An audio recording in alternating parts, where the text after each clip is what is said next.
Good afternoon everyone. सो मेरा topic है सामाजिक परिवर्तन के कारक के रूप में स्त्रियां, 19वीं सदी के समाज सुधार में स्त्रियों की प्रत्यक्ष भूमिका। स्टार्ट करते हैं। नारी और नारीवाद दोनों ही हमेशा से विमर्श का मुद्दा रहे हैं। चाहे नारी की बात हम आज के संदर्भ में करें या इतिहास के, हमेशा से नारियों पर उनके अधिकार को लेकर, उनके स्थिति को लेकर, उनके सामाजिक और पारिवारिक भूमिका को लेकर बहस होती रही है। जब हम विशेष रूप से 19वीं सदी के नारी के इतिहास की बात करते हैं तो हमें वह औपनिवेशिक अनुभाव का उत्पाद मालूम पड़ता है। जब यूरोपीय इतिहासकार ने स्त्रियों के पतित दशा को सभ्यता की वजह से भारत की हीन स्थिति का कारण माना, शायद तब भारत के बुद्धिजीवियों ने भारत में स्त्रियों के सुधार की बात करना आरंभ किया। अर्थात पश्चिम के जो निंदामूलक समालोचना के जवाब में एक स्वर्णिम अतीत की कल्पना की जिसमें स्त्रियों को सम्मान दिया जाता था। इन अंग्रेजी शासकों ने नारी की भूमिका और क्षमता का एक नया विचार पेश किया जिसे इन बुद्धिजीवियों ने आत्मसात किया। इन्हीं समाज सुधारकों ने नारी की समस्या को आधुनिकता से जोड़ा और बिना नारी के भागीदारी के वो समाज को एक नए आधुनिक विचार में ढालने का प्रयास करने लगे। और यह सब सर्वप्रथम बंगाल के अभिजात वर्ग ने शुरू किया। अर्थात 19वीं सदी में भी नारी विमर्श का मुद्दा बनी और तरह तरह के विचारधाराओं ने अपना विमर्श प्रस्तुत किया। सभी ने नारियों की वकालत की, किसी ने व्यक्तिगत रूप से तो किसी ने सामाजिक क्षमता के रूप में, पर किसी ने भी इस विमर्श में नारियों का सामूहिक विमर्श नहीं दिखाया और ना ही यह बताया कि नारियों का इस विमर्श में कहाँ तक भूमिका रही और किस वजह से। ऐतिहासिक विवरण के परिप्रेक्ष्य में हमें महिलाओं के सामर्थ्य अथवा प्रत्यक्ष भागीदारी से जुड़े विमर्श के विषय में प्रचुर साहित्य नहीं मिलता। अतएव एक समुचित तर्क की व्याख्या हेतु अनेकानेक पुस्तक और पत्रिकाओं का अध्ययन करना अवश्यंभावी हो जाता है। इसी क्रम में ग्रेंडाइन फोर्ब्स के अनुसार जब हम 19वीं सदी के नारी लेखन का साक्ष्य ढूंढते हैं तो उसमें नारी चिंतन के बजाय औपनिवेशिक सरकार के साथ साथ स्थानीय लोगों की अनुभूति झलकती है, जिसमें नारी केवल मूर्त रूप के समान खड़ी है और पितृसत्तात्मक बल उस पर अपना जोर आजमा रहे हैं। औपनिवेशिक इतिहास नारी उत्थान की आधुनिकता को इतिहास के रूप में प्रदर्शित करती है, जिसमें अंग्रेज महिलाओं के मुक्तिदाता के रूप में दिखाई पड़ते हैं। दूसरी तरफ यूरोपीय लेखन और प्राचीन लेखन दोनों ने अपने लेखन में महिलाओं को आत्म बलिदानी, भक्ति, विद्रोही आदि दिखाने का दावा किया है, परंतु असल में महिलाओं पर मुश्किल से ही ध्यान दिया गया और जो थोड़ा बहुत ध्यान दिया गया वो भी पुरुषों के दृष्टिकोण से ही दिया गया। फोर्ब्स का कहना है कि महिला सुधारों में स्त्री शिक्षा भी सत्तात्मक समाज तक ही सीमित थी, जैसा भाई ने प्रेजेंट किया। कुमकुम संगारी भी कुछ ऐसा ही ऐतिहासिक प्रक्रिया का प्रकाश डालती हैं जिसने औपनिवेशिक काल में एक नए सत्ता को स्थापित किया। भूमि व्यवस्था ने महिलाओं के प्रभाव को कम किया और न केवल जमींदार वर्ग को मजबूत बल्कि संपत्ति के अधिकार को भी पुरुषों के हाथ में ही दे दिया। संगारी स्वदेशी सत्ता और अंग्रेजी शासन के बीच एक संबंध दर्शाती हैं, जिसने महिलाओं की भूमिका को प्राचीन परंपराओं और वेदों से जोड़कर देखा और इनके भूमिका को पुनः परिभाषित किया, जिसमें स्त्रियों को संपत्ति से वंचित रखा गया। और यह वही समय था जिसमें स्त्रियों के घरेलू और सार्वजनिक भागीदारी को पार्थ चटर्जी ने राष्ट्रवादियों का विमर्श बताया। यद्यपि चारू गुप्ता ने स्त्री और पितृसत्ता पर अपना मुख्य काम किया है, परंतु उनके संकलन का बिंदु प्रमुख हिंदू समुदाय तक ही सीमित था और मुख्य रूप से उत्तर भारत के मध्य वर्ग से संबंधित था। चारू गुप्ता के अनुसार सभ्यता मिशन को न्याय संगत ठहराने के लिए महिलाओं की स्थिति ब्रिटिश साम्राज्य के सिद्धांत में से एक हो गई थी, जो जेम्स मिल के लफ्ज़ों में प्रदर्शित होती है। किसी भी सभ्यता में महिलाओं का स्तर उसकी सामाजिक स्थिति को दर्शाती है और इस मामले में भारत की स्थिति बहुत खराब है, ऐसा मिल्स ने कहा था। सामाजिक सुधार का उत्थान एक मुक्तिदायी बल के रूप में हुआ और 19वीं सदी में ऐसे बहुत से सुधार भारतीय बुद्धिजीवियों और अंग्रेजी पुरुषों द्वारा लाई गई, जिसमें सती प्रथा, पर्दा प्रथा, विधवा पुनर्विवाह, आयु सम्मति अधिनियम आदि थे। इन सुधारों ने महिलाओं को राष्ट्रीय आंदोलन में भाग लेने का सामर्थ्य दिया, जिसमें अभिजात वर्ग की महिला दिखाई देती हैं तथा इस इतिहास में अन्य महिलाएं अकेली खड़ी नजर आती हैं। गेल पियर्सन के अनुसार महिलाओं की इस भागीदारी ने राष्ट्रीय आंदोलन को समग्र रूप से सार्वभौमिक बनाने का आधार तो दिया, परंतु विचित्र रूप से यह पर्याप्त दिखता है कि इन सामाजिक सुधारों में महिलाओं ने एक एजेंट के रूप में भाग नहीं लिया, जबकि ये सुधार इन्हीं महिलाओं के लिए ही हो रहा था। पार्थ चटर्जी के अनुसार इन सुधारों ने आधुनिकता के तर्ज पर एक अलग ही पारंपरिक सुधार प्रस्तुत किया, जिसमें एक नए महिला का कॉन्सेप्ट, न्यू विमेन का संदर्भ प्रस्तुत किया गया, जो पश्चिम महिला और पारंपरिक भारतीय महिला से उत्तम थी और साथ ही साथ उन निम्न वर्ग, निम्न जाति के भारतीय महिलाओं से भी उत्तम दर्शाया गया है। ये नया विचार औपनिवेशिक समाज को अंदर प्राइवेट, निजी जिसको कहते हैं, और बाहर सार्वजनिक डोमेन में बांटने का नतीजा था, जो मुख्य रूप से एक वैचारिक अलगाव था। समाज अब भौतिक और आध्यात्मिक क्षेत्र में बढ़ गया था, जिसमें पश्चिमी श्रेष्ठता को भौतिक क्षेत्र तथा समाज के सांस्कृतिक विशिष्टता को आध्यात्मिक क्षेत्र के रूप में माना जाता था। शबल्टन विद्वानों ने इस ऐतिहासिक प्रक्रिया को काफ़ी हद तक बदला है। उनका कहना है कि महिला सुधारों का सवाल वह नहीं था जो महिलाएं खुद चाहती थी, बल्कि उनको आधुनिक कैसे बनाया जाए यह था, और उनको आधुनिक बनाने की कसौटी भी सुधारवादियों की अपनी थी। ये उस समय के भव्य कथाओं पर भी सवाल उठाते हैं और जेंडर इतिहास पर जो जेंडर इतिहास पर हावी था। इसमें उच्च वर्ग के महिलाओं को केंद्र में रखकर थोड़ा बहुत सुधार तो किया गया, परंतु हाशिए पर रही महिलाओं के लिए कुछ नहीं किया गया। तनिका सरकार के अनुसार औपनिवेशिक सरकार जिस आधुनिकता का पाठ 19वीं सदी के लोगों को पढ़ा रहे थे वो राष्ट्रीयता में तब्दील हो रहा था, और यह राष्ट्रीयता हिंदुओं के जीवन के तरीके का ही था। 19वीं सदी की सुधारवादी और हिंदू राष्ट्रवादी के बीच आधारभूत भिन्नताएं थी, जिसमें राष्ट्रवादियों ने देश को अपना परिवार माना, जिसका प्रशासन हिंदू परिवार के हाथ में था, और उस परिवार में महिलाओं की भूमिका को हिंदुओं ने अपने अनुसार परिभाषित किया।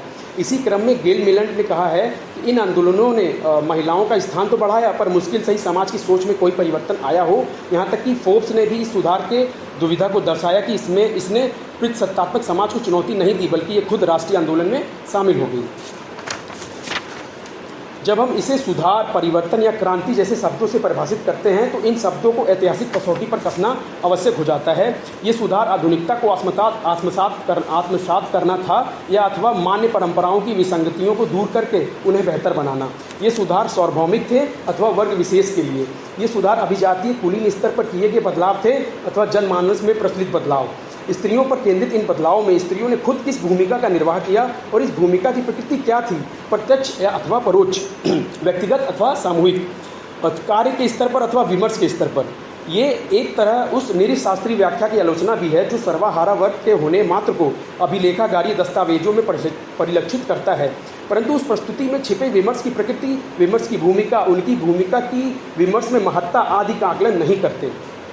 नारीवाद का विमर्श एक महत्वपूर्ण ऐतिहासिक प्रश्न रहा है, जिसके परिप्रेक्ष्य में 19वीं सदी के सुधार आंदोलन को परखा जाता है। जैसा कि मैंने दिखाया, एक ऐतिहासिक प्रश्न के रूप में इस बात को उठाना अत्यंत आवश्यक हो जाता है कि नारीवाद के विमर्श में नारियों की खुद की क्या भूमिका थी।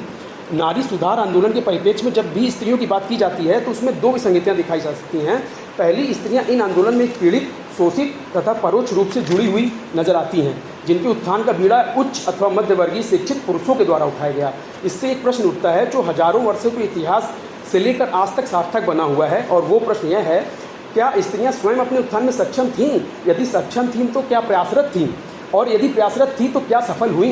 ये क्वेश्चन हम उठा सकते हैं। क्या स्त्री सुधार आंदोलन पुरुषों के उद्यम पर आश्रित था? विमर्श के स्तर पर स्त्रियों ने इस आंदोलन में किस भूमिका का निर्वाह किया? यहीं से हमारा दूसरा प्रश्न भी निकल कर आता है कि क्या इस पूरे आंदोलन को एक बहुआयामी प्रक्रिया के रूप में देखा जा सकता है, जहां विभिन्न व्यक्ति, वर्ग, समुदाय एवं संगठन भिन्न कारणों से इस आंदोलन में जुड़े और यह कारण परस्पर विरोधाभासी हो सकते हैं। हमें यह प्रश्न भी उठाना होगा कि यद्यपि इस काल में कुछ महत्वपूर्ण स्त्रियां समाज सुधार आंदोलन से जुड़ी, पर क्या व्यक्तिगत विमर्श कभी सामुदायिक विमर्श का आधार बना?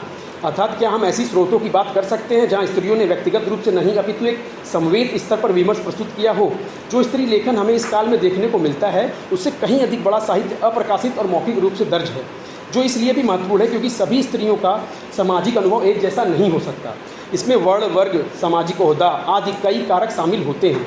क्या हम उन आवाज़ों को वृहद अभिलेखागारी साहित्य तथा दस्तावेज तथा मौखिक परंपराओं से निकाल सकते हैं जहां स्त्रियां का विमर्श दिखलाई पड़ता हो, जिसे यद्यपि 21वीं सदी के नारीवाद से जोड़कर नहीं देखा जा सकता, परंतु हमें ये अवश्य समझने में सहायता कर सकती है कि स्त्री विमर्श में स्त्रियों की बात की जा रही थी अथवा स्त्रियों से भी बात की जा रही थी। आत्मकथा को ऐतिहासिक स्रोत के रूप में प्रयोग में लाने से पहले उनका विश्लेषण करना अत्यंत आवश्यक हो जाता है। आत्मकथा को सामान्यतः जीवन के इस वृत्तांत के रूप में समझा जा सकता है जो अतीत से लेकर वर्तमान तक का खाका खींचता है। अतीत को मूर्त रूप देने में कई ऐतिहासिक समस्या होती हैं। पहला, व्यक्तिगत स्मृतियां समय के साथ बदलती रहती हैं, तो इन वृत्तांत में क्या लिखा गया ये निर्भर करता है इस बात पर कि क्या याद रहा अथवा क्या याद रखा गया। साथ ही स्मृतियों का भी समाजशास्त्र होता है। सामाजिक बदलाव से व्यक्तिगत स्मृतियां और अनुभवों को ताकत मिलती हैं। इस कारण से ये प्रश्न भी उठाया जा सकता है कि 19वीं सदी में चल रहे विमर्शों से स्त्रियों की व्यक्तिगत स्मृतियां पर क्या प्रभाव पड़ा। जैसे कुछ आत्मकथा है, राजसुंदरी देवी का आत्मकथा, कैलाश वासिनी देवी की डायरी है, शारदा सुंदरी देवी की आत्मकथा का विश्लेषण इस संबंध में हम कर सकते हैं। इस प्रकार पूरे विमर्श में हम यह समझ सकते हैं कि भारत जैसे विविधता भरे समाज में जेंडर को लेकर कोई समरूप विचार नहीं है। बीते सालों में इतिहासकारों ने अलग अलग द्वंद्वों का खुलासा किया है जो विभिन्न स्तर की महिलाओं के अनुभवों के साथ जुड़ी हुई थी। इसमें इन सुधारों के दौरान महिलाओं की स्वायत्तता का भी प्रश्न उठाने की आवश्यकता है कि ये सुधार वास्तव में महिलाओं का ही सुधार कर रहे थे या एक पेट्रियार्की से दूसरे पेट्रियार्की में इन्हें ढाल रहे थे। सर कुछ एग्जांपल देना चाहूँगा मैं इसमें। तो जैसे पार्थ चटर्जी दिखाते हैं कि बहुदेव मुखोपाध्याय का एक पारिवारिक प्रबंध करके एक ऐसे था, उसमें वो 1882 में प्रकाशित हुआ था। वो उसमें उन्होंने ये लिखा है कि बंगाली मैन इंग्लिश सीख के साहिब हो जाते थे, महिलाएं इंग्लिश नहीं सीखती थी फिर भी बीवी बनने की कोशिश करती थी। अर्थात ये लोग अंग्रेज़ों को ही फॉलो कर रहे थे, इनका कोई अपना एक सेट पैटर्न नहीं था। ये वहाँ से जो भद्र लोग का कॉन्सेप्ट हम देखते हैं वो वहाँ से ये सीख रहे थे। इसी क्रम में जब एजुकेशन बंगाल में स्टार्ट होता है तो चंद्रमुखी, बोस, कादम्बनी, गांगुली जैसे न्यू वुमेन का कॉन्सेप्ट हम देखते हैं जो एजुकेट होके तो आती हैं, बट क्या वो एजुकेशन उन्हीं तक सीमित था या कहीं और तक जा रहा था। और इन्होंने अपने आत्मकथा में साफ साफ लिखा है कि उन्होंने उस एजुकेशन को कैसे प्राप्त किया। मतलब वो घर में भी पढ़ने नहीं दिया जाता था उनको, बाहर की बात थी अलग। उन्होंने किस तरीके से उस एजुकेशन को लिया और उन्होंने अपने बारे में महिलाओं की जो व्यथित दशा उनको दिखती थी वो उन्होंने उसमें लिखा। इसमें इन्होंने दिखाया कि मेम बहू का कॉन्सेप्ट भी बंगाल में देखने को मिलता है कि जो पढ़ लिख के बहू आती थी उसको मेम बहू कहते थे। तो ये किस तरीके से स्त्रियों को प्रेजेंट कर रहे थे। पंडिता रमाबाई सरस्वती जो हाई कास्ट हिंदू वुमेन लिखती हैं, उन्होंने इसी क्रम में बाहर जाके जो शिक्षा ली, फिर आके यहाँ पे आर्य महिला समाज इस्टेब्लिश किया एजुकेशन के लिए, और चाइल्ड मैरिज पूना में इन्होंने वो सबके लिए 1882 में इस्टेब्लिश किया। तो किस हद तक ये सुधार नीचे तक मतलब हर महिलाओं तक पहुँच रही थी, इस विमर्श को हम देख सकते हैं। इसमें राधा कुमार ने बहुत अच्छे से सती प्रथा पे लिखा है उन्होंने कि 1987 के केस स्टडी में बताती हूँ कि राजस्थान में 1987 में सती प्रथा का क्या हाल था। वो जो हम सुधार की बात करते हैं, क्या उस सुधार का फ़ायदा अभी तक मिल रहा था या समाज में वो नीचे स्तर तक था या नहीं था। तो इस क्रम में ये वो बताती है कि उस समय राजस्थान में सती प्रथा को किस तरीके से ग्लोरीफाई किया जा रहा था, और उसमें स्लोगन के थ्रू सती प्रथा को ग्लोरीफिकेशन दे रहे थे कि सती प्रथा किस हद तक ज़रूरी है। और कुछ सुधारों में अगर हम लॉस की बात करें, एज ऑफ कॉन्सेप्ट एक्ट 1991 और स्पेशल मैरिज एक्ट 1872, तो चारू गुप्ता अपने आर्टिकल में साफ साफ लिखती है कि ये लॉस सिर्फ डेड पेपर थे, इनका इम्प्लीमेंट समाज में नहीं होता था क्योंकि ये एक्सेप्टेबल नहीं थे शायद उस पुरुष वर्ग के द्वारा या फिर उस समाज के द्वारा जो सुधार को अभी तक आत्मसात नहीं कर पाई थी। तो सर ये मेरा